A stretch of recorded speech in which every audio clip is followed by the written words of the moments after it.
Assalamualaikum warahmatullahi wabarakatuh.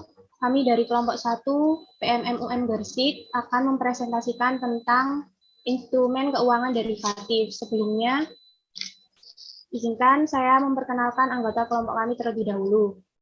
Saya sendiri Ramadanti di Novitasari dengan NIM 2003011023 dan rekan saya yang pertama Sabrina Cindy Aulia dengan NIM 143, Faridatul Ula dengan NIM 238 dan Tita Hayuning Sukma dengan NIM 215. Yang pertama Jakarta Futures Exchange. Gambaran umum. Gambaran umum dari Jakarta Future Exchange yang pertama pengertian. Pengertian dari JFX atau Jakarta Futures Exchange adalah bursa berjangka pertama di Indonesia. JFX berdiri pada tanggal 19 Agustus 1999 dengan landasan untuk membawa manfaat besar bagi komunitas bisnis dan sebagai sarana lindung nilai. Peran utama JFX adalah selaku penyedia fasilitas bagi para anggotanya untuk melakukan transaksi kontrak berjangka berdasarkan harga yang ditetapkan melalui interaksi yang efisien berdasarkan permintaan dan penawaran dalam sistem perdagangan elektronik. Visi dan misi Jakarta Future Exchange. Visi dalam rangka mewujudkan sistem perdagangan berjangka komoditi, JFX bekerja berdasarkan visi menjadi bursa yang mampu menyediakan mekanisme price discovery terpercaya, menghasilkan harga acuan komoditi yang diakui dunia, memiliki produk inovatif yang diminati sebagai sarana investasi alternatif, dan pengelolaan risiko yang transparan, teratur, wajar, efisien, dan efektif.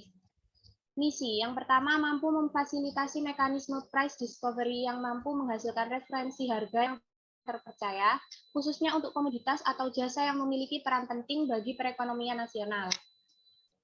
2. Mampu memfasilitasi kebutuhan lindung nilai yang efisien. 3. Mampu memberi perlindungan maksimal atau optimal bagi nasabah perdagangan komoditi berjangka. 4. Mampu melayani kebutuhan pasar dengan tetap memelihara dan mempertahankan integritas pasar. 5. Mampu mendidik masyarakat investor dalam mengelola risiko secara bertanggung jawab. 6. Mampu mengembangkan kesempatan usaha bagi para anggota melalui diversifikasi dan diferensiasi produk atau instrumen. 7. Mampu merespon arus globalisasi dengan tetap mengutamakan perekonomian dalam negeri. Fungsi utama Jakarta Future Exchange. Misi utamanya adalah menyediakan fasilitas bagi para anggotanya untuk bertransaksi kontrak berjangka berdasarkan harga yang ditentukan melalui interaksi yang efisien berdasarkan permintaan dan penawaran dalam sistem perdagangan elektronik. Selanjutnya akan dilanjutkan oleh rekan saya Cindy. Instrumen derivatif yang diperdagangkan di Jakarta Future Exchange. Instrumen derivatif merupakan salah satu instrumen keuangan yang diperdagangkan di pasar modal Indonesia. Jakarta Future Exchange atau Bursa Berjangka Jakarta (BBJ). Memperdagangkan produk-produk derivatif berupa kontrak berjangka komoditas dan kontrak indeks. Bursa Berjangka Jakarta atau BBJ merupakan pasar modal yang telah mendapat izin dari Badan Pengawasan Perdagangan Berjangka Komoditi (BAPEPTI) yang berfungsi untuk mengelola produk investasi derivatif berupa kontrak berjangka komoditas atau commodity future dan kontrak indeks saham. Kontrak berjangka komoditas atau commodity futures adalah kontrak yang menggunakan underlying aset berupa aset real seperti barang-barang pertanian, misalnya kopi, gula, kentang, dan sumber daya alam, misalnya emas dan minyak. Adapun beberapa komoditas yang diperkirakan akan tetap menjadi unggulan sampai dengan beberapa tahun ke depan adalah komoditas jenis emas, minyak mentah, minyak sawit, dan jagung. Derivatif indeks saham merupakan produk derivatif kontrak berjangka atas sebuah indeks saham. Acuannya adalah indeks Bursa Asia serta Bursa Indonesia di BBJ. Ada 3 jenis kontrak indeks yang cukup populer yang mengacu pada indeks Bursa Asia, yaitu Nikkei 225 yang terbentuk dari pergerakan 225 saham pilihan di Osaka Stock Exchange (OSE). KOSPI yang dibentuk dari pergerakan harga 200 saham unggulan Korea Selatan di Korea Selatan dan merupakan salah satu indeks terbesar di Asia dan Hang Seng yang mencakup pergerakan harga 33 saham utama yang diperdagangkan di Hong Kong Stock Exchange. Yang kedua, Bursa Efek Indonesia, gambaran umum. Sejarah perkembangan Bursa Efek Indonesia. Sejarah Bursa Efek Indonesia yang didirikan oleh pemerintah Belanda di Indonesia telah dimulai sejak tahun 1912, namun kemudian ditutup karena Perang Dunia Pertama pada tahun 1977. Bursa dibuka kembali dan dikembangkan menjadi bursa modal yang modern dengan menerapkan Jakarta Automode Trading System atau JATS yang terintegrasi dengan sistem clearing dan penyelesaian serta depositori saham yang dimiliki oleh PT Custodian Depository Efek Indonesia atau KDEI dengan mengenai harga saham gabungan. Perdagangan surat berharga dimulai di Pasar Modal Indonesia sejak 3 Juni 1952. Namun, tonggak paling besar terjadi pada 10 Agustus 1977 yang dikenal sebagai kebangkitan Pasar Modal Indonesia setelah Bursa Efek Jakarta dipisahkan dari institusi Bapepam tahun 1992 dan diswastakan, mulailah pasar modal mengalami pertumbuhan yang sangat pesat. Pasar modal tumbuh pesat periode 1992 sampai 1997.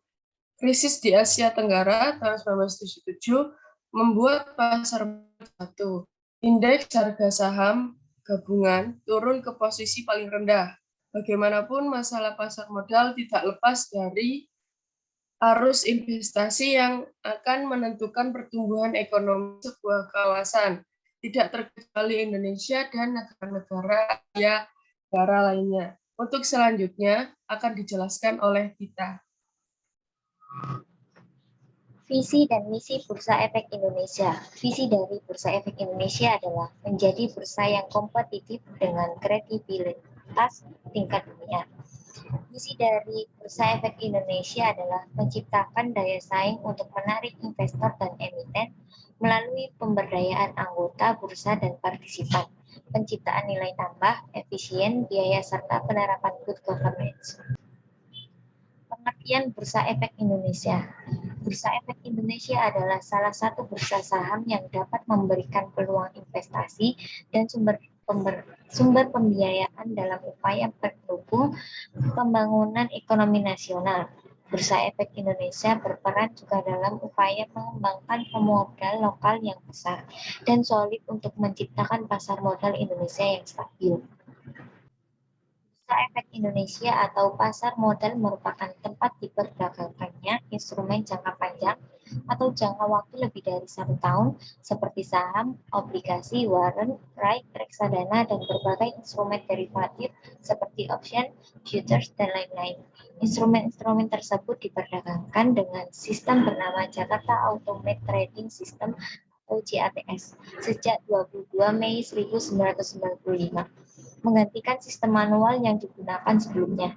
Sejak 2 Maret 2009, sistem JATS ini sendiri telah digantikan dengan sistem baru bernama JATS Next G yang disediakan OMX. Sektor di Bursa Efek Indonesia. Semua perusahaan publik yang mencatatkan sahamnya di Bursa Efek Indonesia diklasifikasikan ke dalam 9 sektor BEI. Ke-9 sektor BEI tersebut didasarkan pada klasifikasi industri yang ditetapkan oleh BEI yang disebut JASICA atau Jakarta Stock Exchange Industrial Classification. Instrumen derivatif yang diperdagangkan di Bursa Efek Indonesia. Bursa Efek Indonesia mendefinisikan instrumen derivatif sebagai sebuah kontrak atau perjanjian yang nilai atau peluang keuntungannya terkait dengan kinerja aset lain, atau yang kerap disebut sebagai underlying assets yang dipengaruhi oleh instrumen induknya yang ada di spot market. BEI adalah bursa yang memperdagangkan produk-produk derivatif keuangan berupa saham, termasuk kontrak opsi saham atau KOS. Selanjutnya akan dibacakan oleh Faridatul Ula. Derivatif saham memiliki beberapa bentuk produk investasi. Di antaranya yang pertama ada waran. Waran merupakan hak untuk membeli sebuah saham pada harga dan waktu yang telah ditetapkan. Perusahaan yang menerbitkan waran harus telah mencatatkan sahamnya di bursa karena nanti akan dikonversi oleh pemegang waran. Waran biasanya dijual bersamaan dengan sekuritas lain seperti saham atau obligasi dengan periode perdagangan sekitar 3-5 tahun. Yang kedua ada right. Right juga didefinisikan sebagai hak untuk membeli saham pada harga dan waktu yang telah ditetapkan. Namun secara khusus diperuntukkan bagi pemegang saham lama yang berhak untuk mendapatkan tambahan saham baru yang dikeluarkan perusahaan pada saat secondary offering. Right diterbitkan melalui penawaran umum terbatas atau right issue dengan periode waktu perdagangan yang sangat singkat dalam hitungan hari atau minggu. Yang ketiga ada reksadana saham. Reksadana saham merupakan cara paling sederhana untuk melakukan diversifikasi atau penyebaran risiko. Reksadana merupakan kumpulan uang dari banyak investor yang diinvestasikan pada berbagai instrumen investasi di bawah pengelolaan fund manager dari suatu perusahaan sekuritas di mana reksadana tersebut diterbitkan. Setiap investor memiliki hak secara proporsional pada reksadana saham berdasarkan jumlah unit penyertaan yang dimilikinya. Kontrak opsi saham atau KOS. Bursa Efek Indonesia juga mengelola produk derivatif lain berupa opsi. Opsi saham yang diperdagangkan di BEI disebut kontrak opsi saham atau KOS atau single stock option. Besarnya harga KOS sudah ditentukan oleh otoritas bursa dan tergantung pada jumlah saham acuan serta jumlah saham yang beredar. Bagaimana halnya sekuritas lain, KOS juga diperdagangkan dengan melibatkan pembeli kontrak opsi atau taker dan penjual kontrak opsi atau writer. Jatuh tempo atau hari berakhirnya setiap seri KOS pada setiap bulan adalah hari bursa terakhir pada bulan bersangkutan. Menurut Tendelin 2010 dalam Sembiring 2011, tidak semua saham yang tercatat di BEI menjadi saham acuan KOS. Hanya saham yang memiliki tingkat frekuensi perdagangan dan volatilitas atau fluktuasi harga yang tinggi, serta nilai kapitalitas pasar yang cukup besar yang mampu memenuhi kriteria ini. Derivatif indeks saham. Derivatif indeks saham merupakan produk derivatif kontrak berjangka atas sebuah indeks saham. Derivatif jenis kontrak indeks saham yang dimiliki oleh BEI antara lain adalah 45 adalah indeks saham dari 45 saham paling liquid di BEI. Investor yang berpikir indeks LQ45 akan naik dapat mengambil posisi beli atau long. Dan jika investor memperkirakan indeks akan turun dapat mengambil posisi jual atau short. Keuntungan jelas diperoleh jika perkiraan investor tersebut tepat. Untuk dapat berinvestasi pada produk derivatif ini, investor harus menyetorkan sejumlah dana yang disyaratkan kepada anggota bursa atau broker yang dipilih, di mana rata-rata untuk sekali order LQ45 adalah Rp4 juta per kontrak.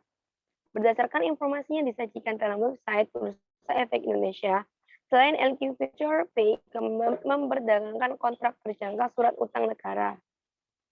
Berdasarkan informasi yang disajikan dalam website Bursa Efek Indonesia, selain LQ45 Future, BEI juga memperdagangkan kontrak berjangka surat utang negara atau KPSUN atau Indonesia Government Bond Future yang diluncurkan awal Mei 2017. IGBF merupakan suatu perjanjian yang mewajibkan para pihak untuk membeli atau menjual sejumlah surat utang negara pada harga dan dalam waktu tertentu di masa yang akan datang. Sekian presentasi dari kelompok kami, kurang lebihnya mohon maaf. Wassalamualaikum warahmatullahi wabarakatuh.